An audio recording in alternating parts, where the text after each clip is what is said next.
નમસ્કાર વિદ્યાર્થી મિત્રો, સ્વાગત છે આપનું મારી ચેનલ એચએસ ટ્યુટોરિયલમાં। આજે આપણે આ વિડિયોની અંદર સ્વાધ્યાય 13.2 ના અગાઉના બહુલકના જે દાખલા છે એની ચર્ચા કરીશું। આશા કરું છું કે આ વિડિયો તમને ગણિત શીખવામાં ખૂબ જ મદદરૂપ થતા હશે। તો દરેક મિત્રો કોમેન્ટ કરવાનું ભૂલતા નહીં, તેમજ વિડિયોને લાઈક કરી ચેનલને સબસ્ક્રાઇબ કરવાનું બાકી હોય તો સબસ્ક્રાઇબ પણ કરી લેજો અને તમારા બીજા વિદ્યાર્થી મિત્રો સાથે પણ આ વિડિયોઝને શેર કરતા રહેજો, જેથી કરીને એ પણ ઘરે બેઠા બેઠા મેથ સારી રીતે શીખી શકે। શરૂ કરીએ મિત્રો આજનો વિડિયો। સ્વાધ્યાય 13.2 દાખલા નંબર 4 આપણે એનો બહુલક શોધીશું। તો અહીં આપણને દાખલા નંબર 4 ની અંદર આ પ્રમાણે વર્ગ સ્વરૂપે માહિતી આપેલી છે। અહીં આપણને સંખ્યા આપી છે, જે શું થશે આપણી આવૃત્તિ। તો આપણે વર્ગ અને સંખ્યા રીતે કોષ્ટક બનાવી દેવાનું છે। બનાવ્યા પછી આપણે પહેલું કામ શું કરવાનું છે, આવૃત્તિમાં જુઓ કે ભાઈ સૌથી મોટામાં મોટી આવૃત્તિ કઈ દેખાય છે, તો અહીંયા 10। તો 10 ની સામેનો જે વર્ગ હોય શું થઈ ગયો, આપણો બહુલક વર્ગ। બહુલક વર્ગ નક્કી થઈ ગયો। હવે બહુલક વર્ગની જે આવૃત્તિ હોય એને આપણે શું કહીએ છીએ, f1। એના ઉપરની આવૃત્તિ f0 અને નીચેની આવૃત્તિને આપણે શું કહી દઈએ છીએ, f2। તો તમારે કોષ્ટક બનાવીને પહેલા આટલું કામ કરી લેવાનું। આટલું કામ થઈ જાય પછી આપણું સૂત્ર આવશે, z બરાબર l plus f1 minus f0 છેદમાં 2f1 minus f0 minus f2 ગુણ્યામાં h બરાબર। તો આપણે સૂત્ર મૂકી દીધું। સૂત્રની અંદર હવે શું કરીશું, કિંમત મૂકીએ। l મતલબ બહુલક વર્ગની અધસીમા। તો બહુલક વર્ગની અધસીમા કેટલી છે મિત્રો, અહીંયા 30। તો આપણે એ મૂકી દીધી, પ્લસ f1 ની કિંમત કેટલી, 10। તો અહીંયા લખ્યા 10 માઇનસ f0 ની કિંમત 9। તો આપણે એ લખી દીધી। અહીંયા છે 2f1 એટલે f1 ની કિંમતના ડબલ કરીને લખો તો 10 દુના 20 માઇનસ f0 મતલબ 9 અને f2 મતલબ 3। કિંમતો મૂકી, એની ગુણ્યામાં શું બાકી રહ્યું, h। h મતલબ શું, વર્ગ લંબાઈ। તો અહીંયા આ વર્ગની વર્ગ લંબાઈ કેટલી છે, 30 થી 35 એટલે 5। તો અહીંયા h ની કિંમત આપણે મૂકી દીધી 5। તો ખૂબ જ સરળ રીતે આપણે બધી કિંમતો મૂકી દીધી। હવે સાદુરૂપ આપીએ તો 30 પ્લસ 10 માંથી 9 ગયા 1। હવે 20 માંથી આ 9 અને 3 બંને બાદ કરીએ તો 9 અને 3 ભેગા કરીએ કેટલા થશે, 12। તો મતલબ 20 માંથી 12 બાદ કરીએ તો કેટલા રહ્યા, 8 ગુણ્યામાં 5। અહીં થશે 30 પ્લસ ઉપર ગુણાકાર કરીએ તો 5 એકા 5 છેદમાં કેટલા 8। તો મતલબ 5 ને આપણે 8 વડે ભાગવાના છે। તો આપણે લખીએ 5 ભાગ્યા 8। જો અહીંયા અંદર બાર ઘણા મિત્રો 8 અંદર મૂકી દે છે, 5 બહાર રાખે છે, એવું કરવાનું નથી। 5 ને આપણે 8 વડે ભાગવાના છે, એટલે 5 ભાગ્યા 8 જ કરવાના રહેશે, બરાબર। તો આ બાબતનું ખાસ ધ્યાન રાખવાનું। હવે પહેલા ભાગ નહીં ચાલે તો પોઈન્ટ મૂકીને અહીંયા 0 બરાબર। હવે ભાગ ચલાવીએ તો 8 છંગ 48, અહીંયા રહ્યા 2, અહીં 0। તો 8 દુ 16, આપણે 2 પોઈન્ટ સુધી જવું છે તો 0.62। તો આનો જવાબ 0.62 આવે તો 30 વત્તા 0.62 એટલે સરવાળો કરીએ તો પૂર્ણાંક ની અંદર પૂર્ણાંક ઉમેરીએ તો 30 પ્લસ 0 એટલે 30 અને પાછળ 0.62 એમના એમ। તો આપણો જવાબ કેટલો આવી ગયો મિત્રો, 30.62। તો ખૂબ જ એવી રીતે આ મેથડનો ઉપયોગ કરીને તમે કોઈ પણ દાખલાનો બહુલક શોધી શકો છો, બરાબર। કોઈ મિત્રોએ અગાઉના ઇન્ટ્રોડક્શનના અને બીજા વિડીયો બહુલકના ન જોયા હોય તો પહેલા એ જોઈ લેજો, એટલે તમને આ વિડીયોની અંદર સારી રીતે સમજ પડી શકે।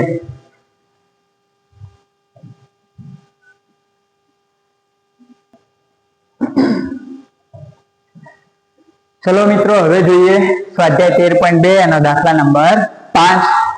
અહીં આપણને રન સ્વરૂપે વર્ગીકૃત માહિતી આપેલી છે અને સાથે સંખ્યા એટલે કે આવૃત્તિ આપવામાં આવેલી છે અને એનો બહુલક આપણને શોધવાનું। જો મિત્રો આ સ્વાધ્યાયમાં તમને આ દાખલાઓના બહુલક પણ શોધવાનું કહે છે, મધ્યક પણ શોધવાનું કહે છે, પણ આપણે સ્વાધ્યાય 13.1 ની અંદર મધ્યક શોધવાની બધી રીત, પ્રત્યક્ષ રીત, ધારેલા મધ્યકની રીત, પદ વિકલનની રીત, બધી રીતો આપણે શીખ્યા છીએ। એટલે આપણે આ દાખલાની અંદર ફક્ત ને ફક્ત બહુલક આના આપણે શોધીને બહુલકની પ્રેક્ટિસ કરીશું। આના આ દાખલાના મધ્યક તમારે શોધવા હોય તો અગાઉના વિડીયોમાં જે રીતે આપણે રીત શીખ્યા છે એ જ રીતે તમે આના મધ્યક પણ શોધી શકો છો।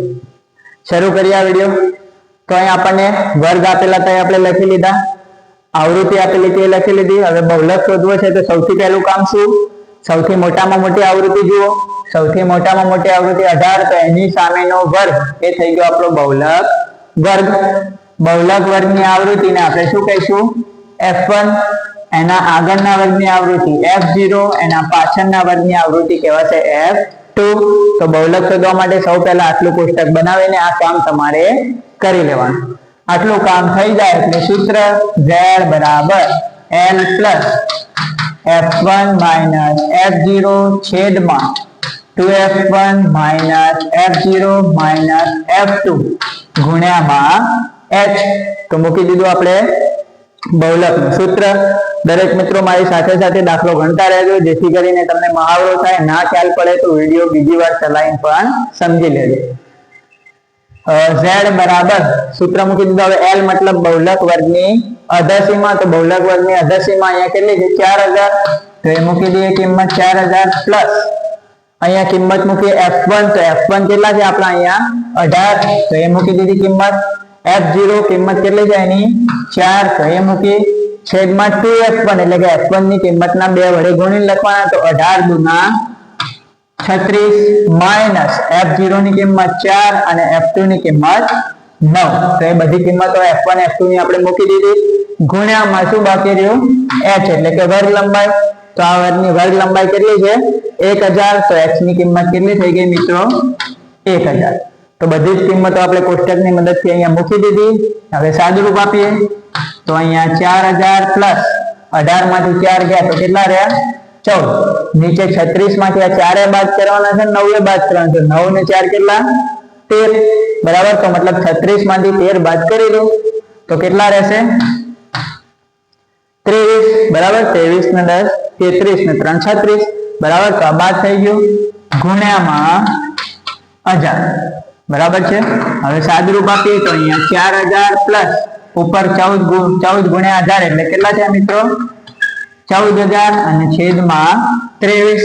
તો હવે 14000 ને 23 વડે ભાગી દઈએ. તો ભાગાકાર કરીએ આપણે અહીંયા સાઈડમાં. તો 14000 ભાગ્યા 23. પહેલા 3 આંકડાનો ભાગાકાર કરીએ, કેમ કે 2 આંકડામાં ચાલતો નથી. તો 3 આંકડામાં જોઈએ તો 5 ચેક કરીએ તો 23 ગુણ્યા 5 એટલે 5 દુ 10 20 50 100 અને 5 તરી 15 115 થશે. 23 ગુણ્યા 6 કરી જોઈએ તો 6 દુ 12 એટલે 120 અને 6 તરી 18 એટલે 138. તો 6 એ પહેલો ભાગ ચાલશે. તો 23 ગુણ્યા 6 કરીશું તો કેટલા મળશે આપણને? 6 દુ 12 120 અને 6 તરી 18 138. તો 23 ગુણ્યા 6 138. 140 માંથી 138 ગયા તો કેટલા રહ્યા? 2. હવે આ 0 ને આપણે નીચે ઉતારી. બરાબર છે મિત્રો.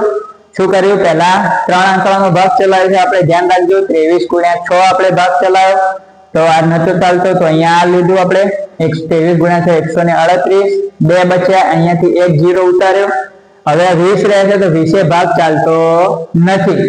તો હજુ આપણા જોડે એક વધારાનો 0 છે, તો એ 0 આપણે નીચે ઉતારી શકીએ. પણ આ બાબતનું ખાસ ધ્યાન રાખવાનું છે મિત્રો. ઘણા મિત્રો આની અંદર હોશિયાર વિદ્યાર્થીઓ પણ ભૂલ કરી બેસે છે કે જો અહીંયા આપણે 1 0 નીચે ઉતારે તો ભાગ નતો ચાલતો, તો આપણે એક સાથે 2 0 નીચે ઉતારવા પડે. તો જો એક સાથે આપણે 2 0 નીચે ઉતારવાના થાય તો એ કિસ્સામાં અહીંયા પણ એક 0 તમારે મૂકવાનો રહેશે. આ બાબતનું ખાસ ધ્યાન રાખવાનું. બરાબર. કેમ કે આપણે હજુ પોઈન્ટ મૂકીને 0 નથી લીધા. આપણે શું કર્યું? આ જે 0 હતો એને નીચે ઉતાર્યો, ભાગ નતો ચાલતો તો હજુ આપણા જોડે 0 હતો તો ડબલ 0 નીચે ઉતારવો પડે. અને જ્યારે 2 0 આ રીતે ભાગાકારમાં નીચે ઉતારો તો એક 0 ઉપર ભાગફળની અંદર પણ મૂકી દેવાનો રહેશે. આ બાબતનું ખાસ ધ્યાન રાખવાનું છે. આને ભૂલતા નહીં તો તમારો જવાબ ખોટો આવશે. હવે 200 થઈ ગયા. હવે ભાગ ચલાવીએ. 23 નો ભાગ ચલાવીએ આપણે તો કેટલો રહેશે? 23 ગુણ્યા 23 દાન 230 થઈ જશે. તે તો મોટી કિંમત થઈ જશે.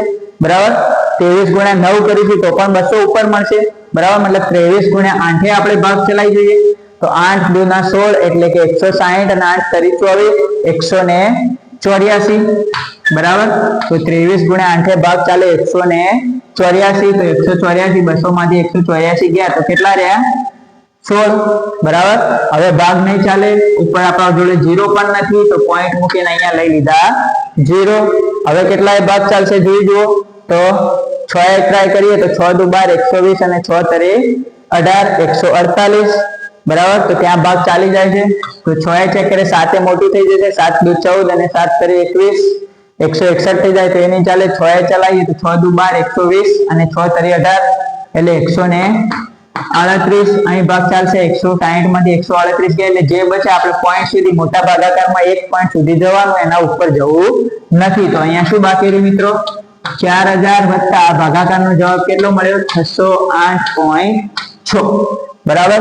તો 4000 માં 608 પૂર્ણાંકમાં પૂર્ણાંક ઉમેરી દઈએ તો 4608.6 આ થઈ ગયો આપણો આપેલી માહિતીનો બહુલક.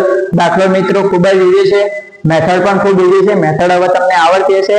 બસ અહીંયા આ દાખલામાં ભાગાકાર કરવામાં ખાસ આપણે આજે કીધું 0 વાળું, એ બાબત તમારે ખાસ ધ્યાનમાં રાખવાની.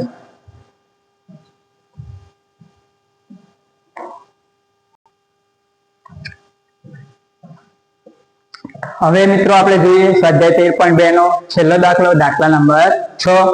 આ દાખલાનો આપણે બહુલક શોધીશું. બરાબર. તો અહીંયા આપણને આ રીતે માહિતી આપી છે, સંખ્યા વર્ગીકૃત માહિતી આપી છે અને આવૃત્તિ સ્વરૂપે આપણને અહીંયા માહિતી આપેલી છે. આપણે આનો બહુલક શોધવાનો છે. તો આપણે શું કામ કરવાનું છે? હવે બધા મિત્રોને ખ્યાલ હશે જ. પહેલા જે વર્ગ આપ્યા હોય લખી લો. 0 થી 10, 10 થી 20, 20 થી 30, 30 થી 40, 40 થી 50, 50 થી 60, 60 થી 70 અને 70 થી 80. જેટલા વર્ગ આપ્યા હતા એ બધા વર્ગ લખી લીધા આપણે. પછી જે આવૃત્તિ આપી છે અથવા તો સંખ્યા આપી હોય એ થશે આપણા fi. એ અહીંયા લખી લેવાના છે 7, 14, 13, 12, 20, 11, 15 અને 8. આટલું થઈ જાય, વર્ગ લખાઈ જાય, આવૃત્તિ લખાઈ જાય એટલે પછી શું કરવાનું? સૌથી મોટામાં મોટી આવૃત્તિ કઈ એ જોઈ લો. તો અહીંયા સૌથી મોટામાં મોટી આવૃત્તિ કઈ છે? 20. તો 20 ની સામેનો જે વર્ગ છે થઈ ગયો આપણો બહુલક વર્ગ. એની આવૃત્તિને આપણે કહીશું f1, એના ઉપરના વર્ગની આવૃત્તિને શું કહીશું?